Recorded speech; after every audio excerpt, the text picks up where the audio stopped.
ഉപതെരഞ്ഞെടുപ്പിൽ സിപിഎമ്മിനായി JC. Thomas മത്സരിക്കുമെന്ന് ഉറപ്പായപ്പോൾ ഇടതുപക്ഷം ലക്ഷ്യമിടുന്നത് രാഷ്ട്രീയ പോരാട്ടം.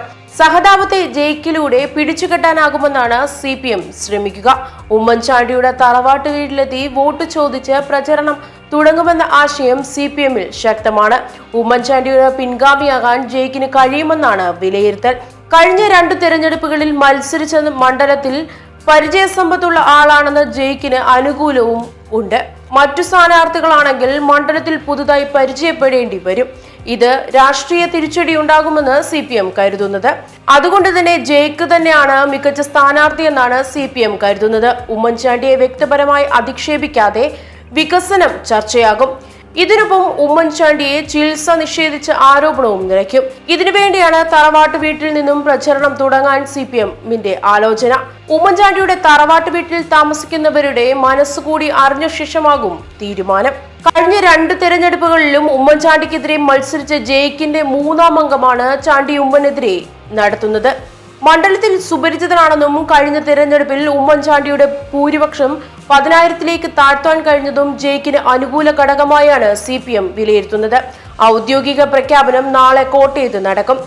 പുതുപ്പള്ളിയിൽ പുതുമുഖം വരുന്നത് ഗുണം ചെയ്യില്ലെന്നാണ് പാർട്ടി ആക്ഷേപവും ഉയരുന്നുണ്ട്. 2016-ൽ ഉമ്മൻചാണ്ടിയോട് 27,092 വോട്ടിനാണ് ജയിക്ക് പരാജയപ്പെട്ടത്. സിപിഎം സംസ്ഥാന സെക്രട്ടറിയാണ് ജയിക്കിന്റെ പേര് അംഗീകരിച്ചത്.